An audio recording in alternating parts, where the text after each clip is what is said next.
coming to you from Kolkata's Deshpriya Park, and it's part of our entire series this week of Kolkata's agenda.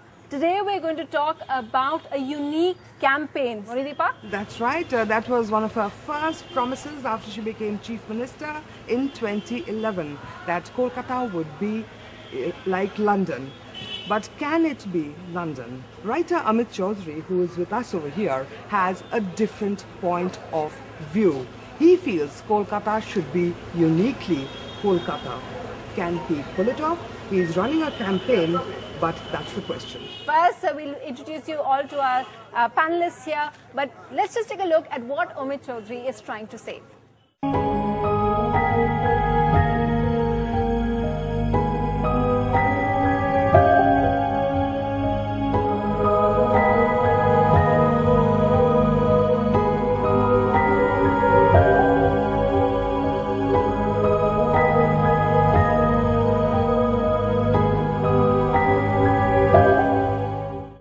So those are the unique houses of Kolkata, and let's just talk about the campaign. I just want to quickly introduce our other panelists here. We have Partharanjan Das, architect. He's also one of the people who is pushing for this campaign.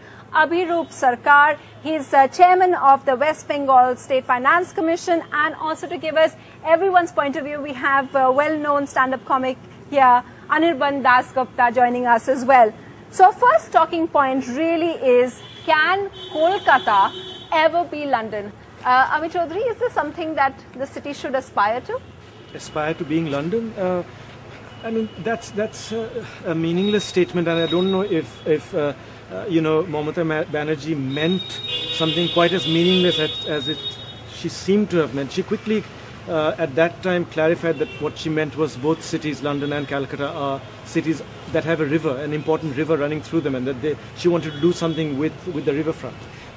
Calcutta and London are two, in spite of being connected historically, one having been the first city of empire, the other the second city of empire for a long time, are very different cities, different kinds of cities, and the reason for that is the cultural influences on Calcutta and the formation of Calcutta has to do not only with the colonial provenances of Calcutta, but with Bengalis, of course, others who came into Calcutta from other Rajasthan, other parts of Calcutta, but also early settlements by Europeans, the Dutch, the Portuguese, the French especially, in Bengal. So in fact, therefore what you see in many of these houses in Calcutta, buildings and neighborhoods of Calcutta, is a combination often of Bengali and European characteristics rather than English characteristics. We don't see that many Victorian houses or quasi-Victorian houses. You see a very different kind of architecture. So what you're talking about is post-colonial architecture in Kolkata, somewhere in the mid-50s, 40s, 20s, which is very unique. Tell me, Mr. Sarkar, what is your view? They have petitioned the Chief Minister, but so far no response? So we are not expecting a response at this point. I think, well, when the Chief Minister is saying that Calcutta would be like London, I think it's a way of speaking. No one really believes that Calcutta would be identically like London. Thing is that I have a lot of attachment for the old buildings of Calcutta. I have a lot of attachment for the heritage that we have. But at the same time, we ought to have some changes, here and there. There are places which are dirty. There are places which are not so, they don't look so well. I'll give you one example. Dhakuria Lake, which is not very far off from here, it has completely, transformed itself. I usually take a walk there, and I can see a similarity between Dhakuria Lake and a London park. The similarity is not very far-fetched. I think the same thing would be true for the park near Beleghata.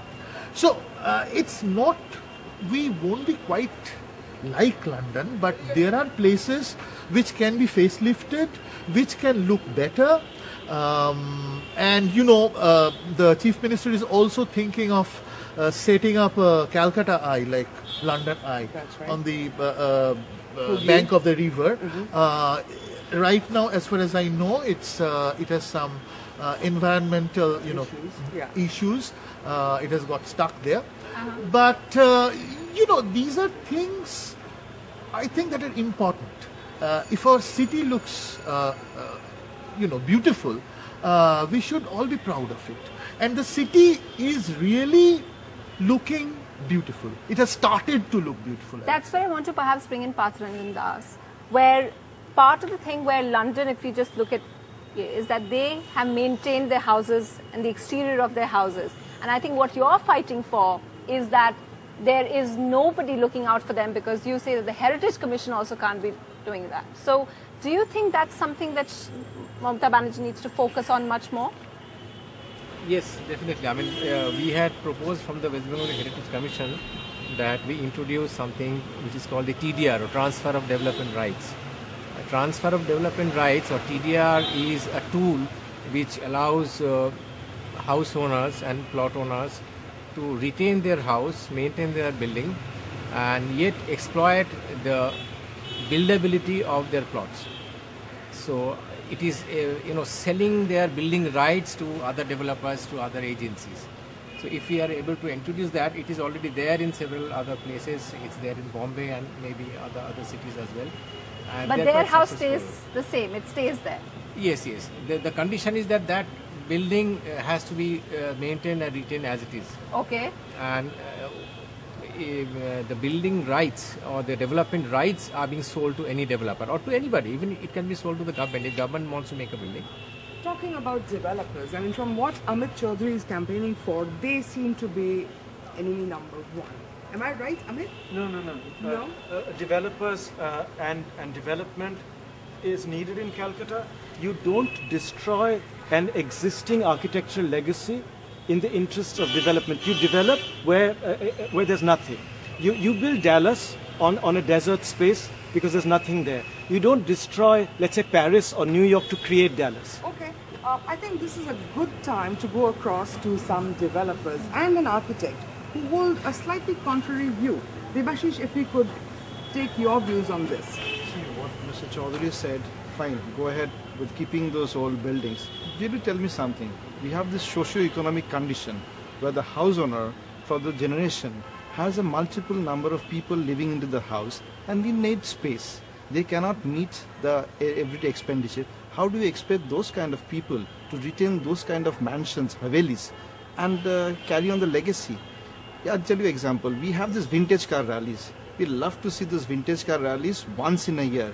But really speaking, those people sitting on the car do take their Maruti 800 because that is economical, that is sustainable. They'll have to take those cars to fulfill their daily needs. Should we get Amit Chaudhuri to respond to that? Give me a couple of minutes to answer this very important point. First, in other cities, we've already heard about transfer of development rights. But in other cities, also remember that properties that are so-called old, by old one actually means architecturally significant. So the term old doesn't mean anything. These are often very modern buildings, which came up in the 20s, 30s, 40s, modern houses. These houses are often sold at a much greater price and have greater property value than, let's say, new flat. So we haven't allowed that mindset and the market to develop in Calcutta, because right from the beginning in the 90s, the house began to be sold to developers for the price of land. They were sold and destroyed. And that's the mindset that we have over here. The other thing, remember, is that we aren't talking about preserving, conserving these houses in a kind of museum. In every important city in the world, architecturally interesting living spaces have been central to urban renewal. Whether it's Berlin, whether it's Edinburgh. In Edinburgh, citizens fought for those spaces, unlike Glasgow. Edinburgh is now, outside of London, the most viable, economically viable city in Europe. It wasn't always so. Now, urban renewal brings about also revenue. Interesting cities get, I don't want to go towards the whole business of tourists, but it's an important one. This is a city which is not earning a lot of money. It could potentially earn a lot of money through its being a cultural hub. Being a cultural hub is dependent on its spaces. So, yeah, okay. You see, I live on a road. It's called Mandeville Gardens. There we used to have like 30 bungalows, which were built in the 1930s, I think, built by the Japanese. There was a Japanese team. Now all these bungalows, most of them, one or two are still there, but most of them are, have been demolished, and high-rise buildings have been built. Yeah. I live in one of those.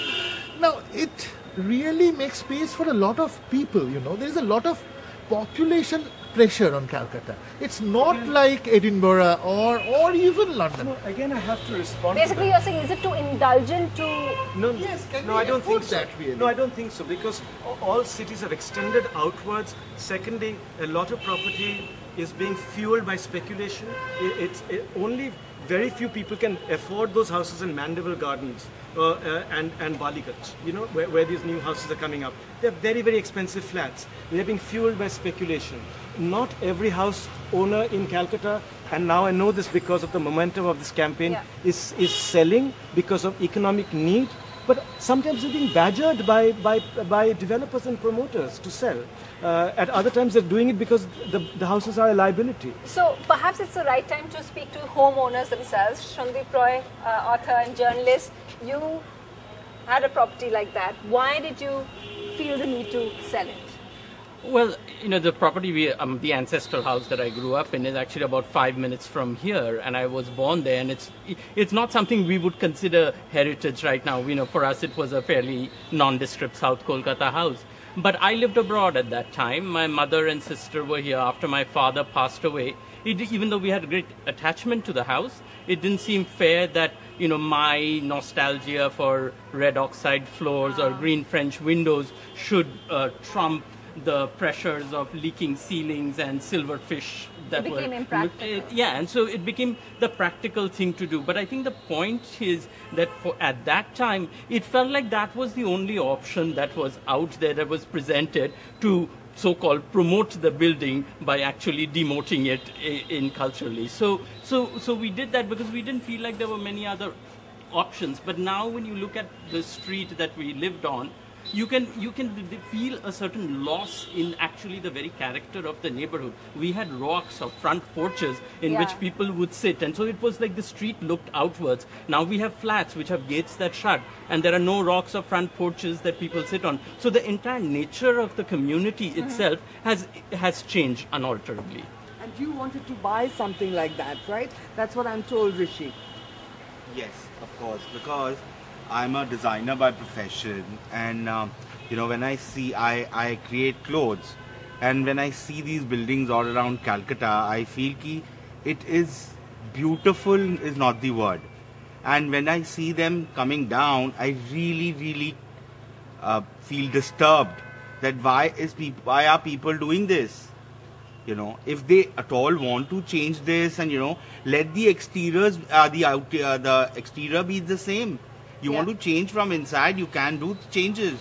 Okay, so we're going to take a short break now. When we come back, one homeowner who has hung on, we'll ask him what are the problems that he faces about that. And of course, a lot of young students in the audience as well, we'll speak to them. Just a bit.